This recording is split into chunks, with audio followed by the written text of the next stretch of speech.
Hello, everyone, and welcome to the Melbourne Traditionalist podcast, episode 85. I'm Mark Moncrief from Upon Hope, and today I'm going to be reviewing some news articles and going through them and providing some commentary. And the very first one is actually a humorous one. Young couple mistakenly vandalizes $440,000 painting in South Korea. I love this piece. I just love it. An art piece by an American graffiti artist showcased in South Korea was damaged by a couple in their 20s who thought the sets of paint and brushes laid in front of the artwork was for spectators' use. Staff at the gallery exhibition noticed new brushstrokes on the wall, small swipes of dark green to the right of centre last Sunday. After checking the security camera, two suspects were taken by the police for investigation. The agency that organised the exhibition told ABC News that it's currently negotiating with the artist to take appropriate steps. We called the police immediately and talked to the insurance company for the damaged artwork. King Wook, the CEO of Contents Creator of Culture, coordinator of the exhibition, told ABC News. But as the agency in charge, we will do best to minimise the harm to the couple who unintentionally vandalised the work. According to Kang, the graffiti was not framed due to its large size. The vandalised art was 22.9 feet by 7.8 feet and was the only piece in the exhibition without frames. John Andrew Perello, who goes by the name John One, does not plan to respond to the incident, his representative said. The damaged art piece by John One is worth around $440,000 according to its agency. The graffiti, Untitled, that's its name, which attracted even more public attention in South Korea after it was painted on, will hang until June 13. The decision to display performance equipment in front of John One's work goes back to 2016. John One completed the artwork in question during a graffiti museum show, The Great Graffiti, in Seoul Art Center at the time. When the piece was complete, it was displayed along with the props used by the artist in the same way the display is on now. The paint and brushes used by the artist comprise a complete set with a graffiti canvas work, said Kang. He explained that the props were part of the exhibit to help highlight the history of the artist's work. It's just ridiculous. It goes on. Since the accidental painting, the agency in charge of the exhibition has provided additional guidelines for spectators and increased the surveillance around the work to prevent such misunderstandings from taking place again. So he's this complete modernist piece of junk, and they actually put paint and brushes on the floor, and someone actually went, "Hey, that's what it's there for," and they and they painted on the painting, and you can't even tell. Now, I hope this is the image that I can put up onto the on the thumbnail. This painting is a complete piece of junk. $440,000. Oh my God. You know, I'd be happy not only if they'd graffitied, I'd be happy if they burnt the whole painting. I'd be happy if they burnt down the entire art centre. It's just, you know, these people were taken into police, found by the police and interrogated, and I hope that that's so that they can be given some kind of award. Just ridiculous. It's the constant thing with modern art, isn't it? That the more you think about it, the more ridiculous it is. And the sooner we get out of clown world, the better. Now, this is a serious topic. This is on Confederate symbols proved difficult to remove in many states. Now, this is quite a biased article, and it's important not just because of the history of the United States, but of course, the real aim is to destroy all symbols of the past and to get rid of our connection to the past. Now, let me read the article. It's a little bit biased, but we'll go through it anyway. Just past the gate at an entrance to the Texas Capitol, a large monument honouring the soldiers of the Confederacy looms, with towering statues and an inscription that reads, "Died for states' rights guaranteed under the Constitution." It is one of 7 Confederate memorials on the Texas Capitol grounds alone. There are over 2,000 Confederate symbols, from monuments to building names, in public spaces nationwide, more than a century and a half after the Civil War ended slavery, according to the Southern Poverty Law Center. That shows you how biased the article is. The movement to remain Confederate statues and depictions of historical figures who mistreated Native Americans became part of the national reckoning over racial injustice following George Floyd's death last year in Minneapolis. While many have been removed or torn down by protesters, it's proven difficult to remove those that remain. At least 6 southern states have policies protecting monuments, the Law Center said, while historical preservation boards and Republican legislative majorities have slowed the momentum, saying it's important to preserve America's past. "We are at a really important moment of reckoning and social justice," said Texas Representative Raphael Anchia, a Democrat who introduced a proposal in the Republican-controlled legislature to remove Confederate depictions at the State House. This fits into that process of really racial truth and reconciliation. But it's up against Republican legislation to protect monuments. Anchia's measure is still waiting for a committee hearing, while attempts to remove Confederate monuments and holidays have died in previous sessions. Texas isn't the only place where the issue faces an uphill battle. Alabama, Georgia, Mississippi, North and South Carolina and Tennessee have preservation laws meant to protect primarily documents and memorials to the Confederacy, said Leisha Brooks, Chief of Staff of the Southern Poverty Law Center. A majority of them went up in the early Jim Crow era. The truth of the matter is that most of these monuments and memorials don't offer any historical context at all, Brooks said. It's just a way to venerate people who fought for the continuation of slavery. In Alabama, a 2017 law approved that some cities began taking down Confederate statues forbids the removal or alteration of monuments more than 40 years old. Violations carry a $25,000 fine, but some cities have opted to pull them down and pay. In March, Alabama lawmakers rejected revisions to the law that would have given cities and counties a way to take down Confederate monuments and relocate them for preservation. In Pennsylvania, a part of America that wasn't part of the Confederacy, a bill from Senate Republicans would prevent removing public monuments without legislative approval, with penalties of up to a felony charge. In a statement, GOP State Senator Doug Mastriano said Pennsylvania is home to thousands of memorials and monuments that help tell America's story to future generations. He said his legislation came in response to high-profile cases in which public monuments were vandalized.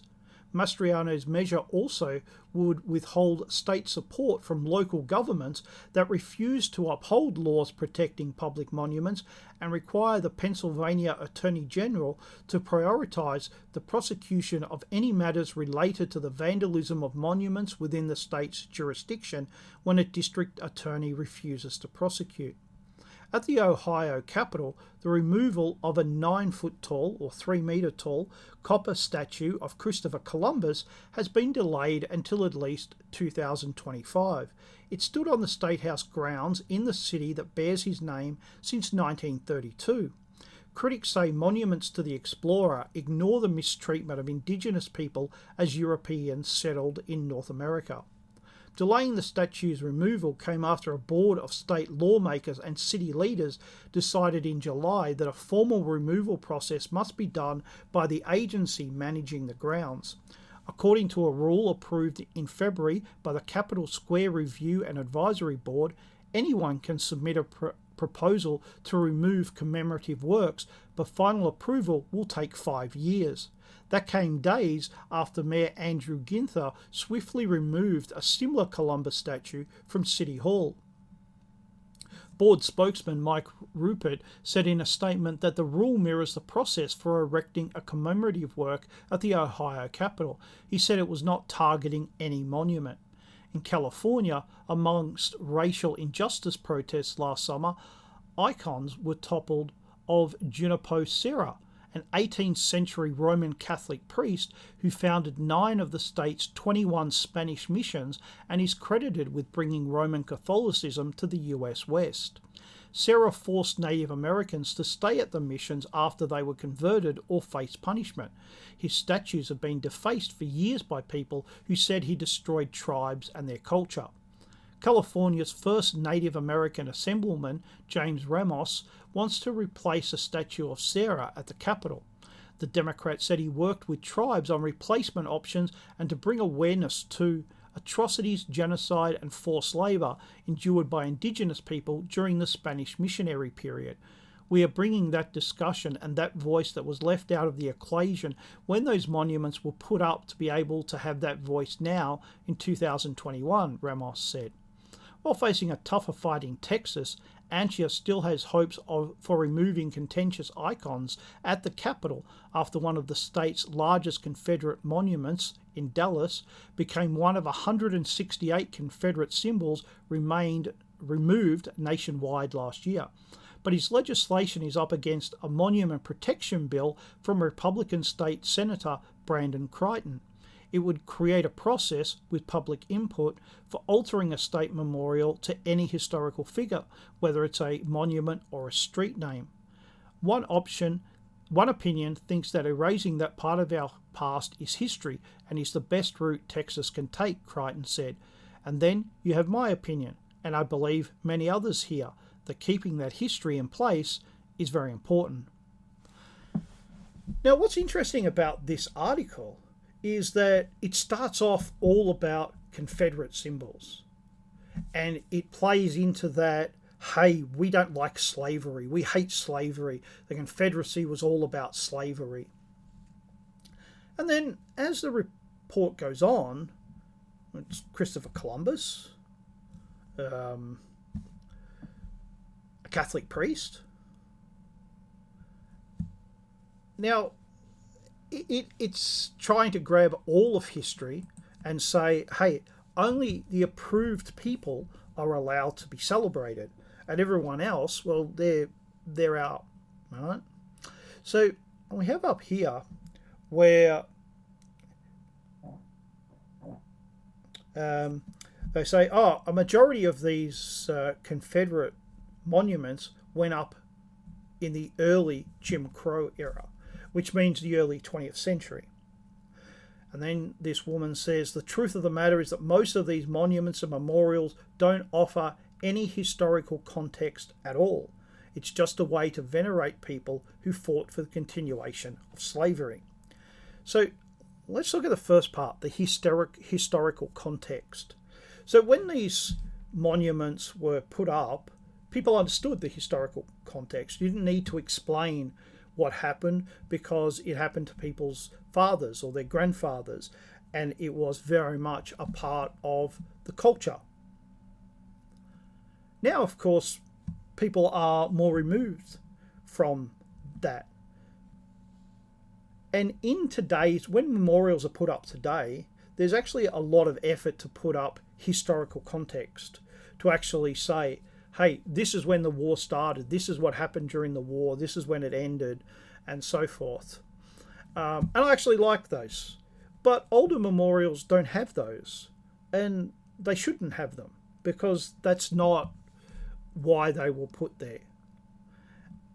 But this idea that it venerates people who fought for the continuation of slavery, well, certainly the Confederacy had slavery, and it may have even continued after the war if the South had won. Maybe. We can't really be certain. But what is certain is that the last slaves in the United States were not in the Confederacy. They were in the border states of Maryland and Delaware, and they were freed in 1868. So 3 years after the Civil War. Did the Civil War have an impact on why they were freed? Absolutely. But there's this idea that the Civil War, in fact, the Emancipation Proclamation freed all the slaves. That's myth. That's not reality. In reality, it freed the slaves who the North had taken.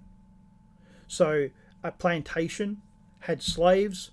Northern soldiers came and they physically occupied the plantation. Technically, the slaves on that plantation were still slaves, but they were just controlled now by the US federal government. And what the Emancipation Proclamation said is the federal government doesn't have any slaves. So as soon as, in a sense, we touch someone who's a slave, they become free. But those where that didn't take place, those people were still slaves.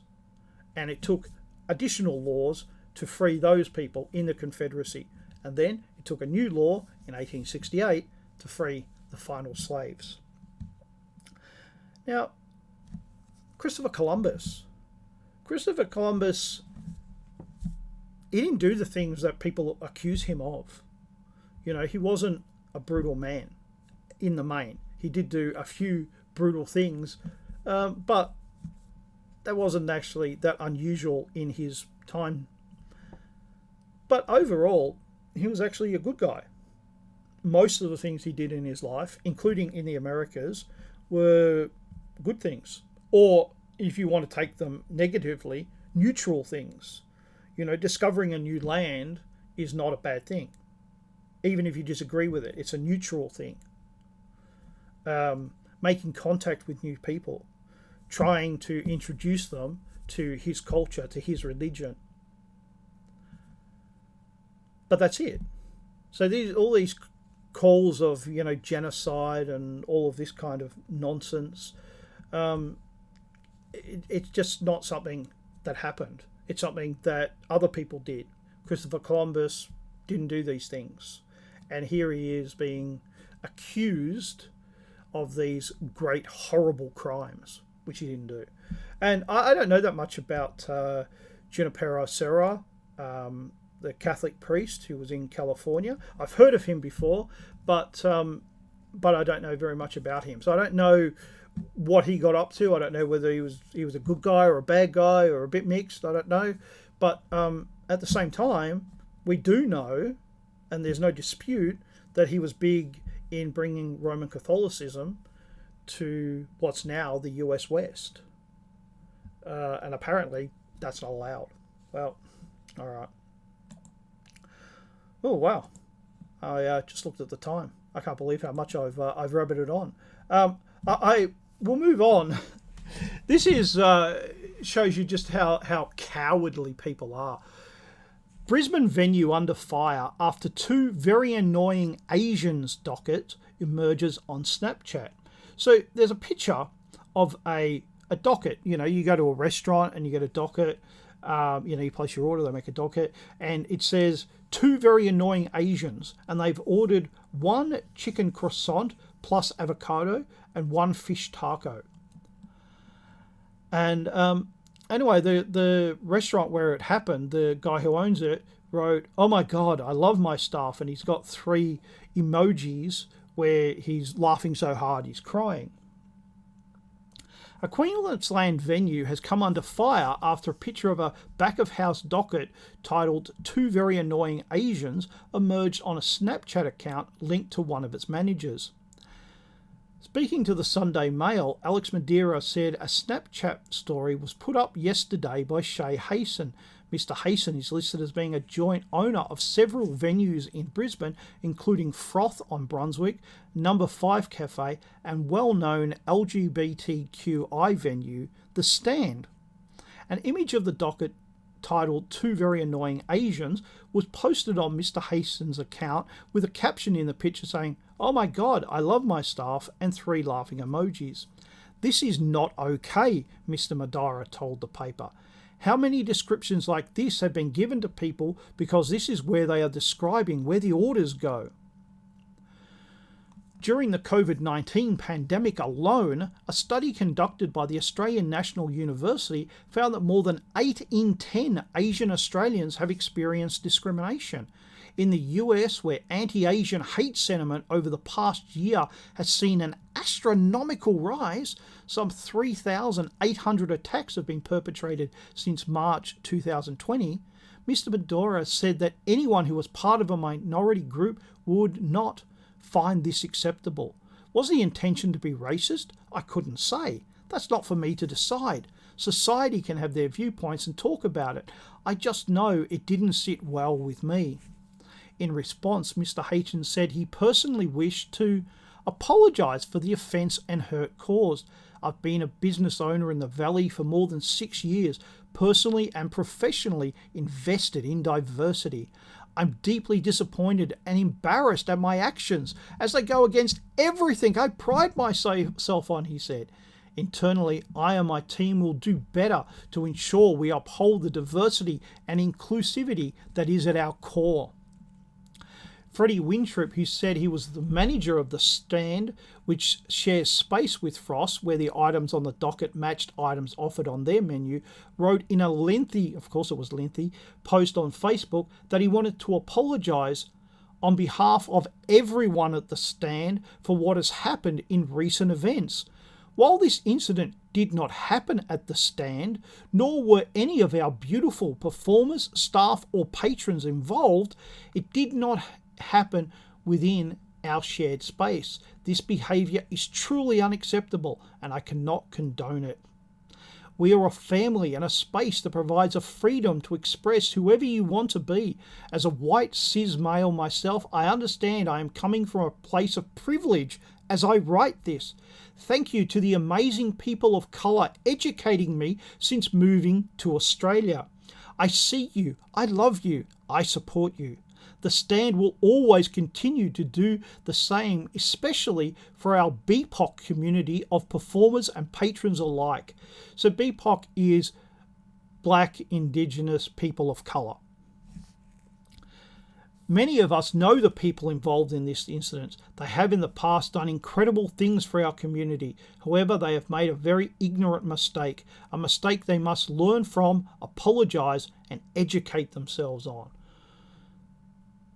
So this guy issues an apology for something that he isn't even involved in. BIPOC? How pathetic. Coming from a place of privilege. Mate, why don't you resign and hand your job over to somebody else? You know, I mean, if you're so privileged, you don't even need the job. You know, this is what gets me. It's always somebody else who has to pay the price. Oh, no, I can't resign. I'm too important. I'm an ally of the community. Yeah. And we are a family and a space that provides a freedom to express whoever you want to be. Oh, well, I'd like to be anti-Asian. Oh, no, sorry, you can't. You don't have the freedom to express that.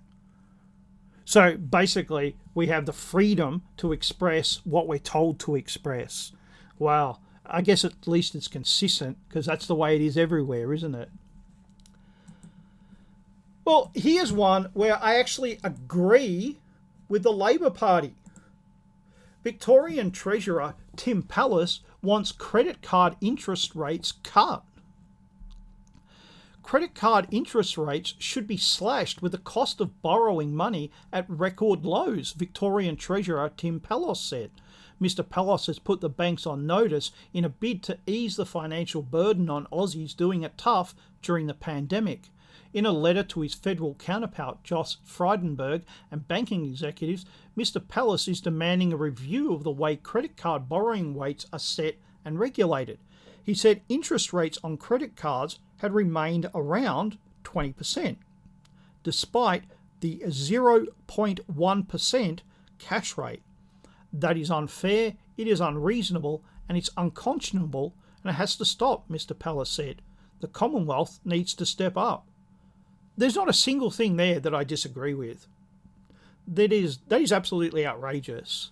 And, it's part of the price gouging that we constantly have where, where things change in the wider market, but we don't get any benefit from that. And quite frankly, if we don't get a benefit from it, why should they? Well, here's another outrageous one. UK Bet365 CEO Denise Coates made $851 million last year, giving herself a 52% pay rise. So that's right, she got a 52% pay rise, which means she got over $400 million last year.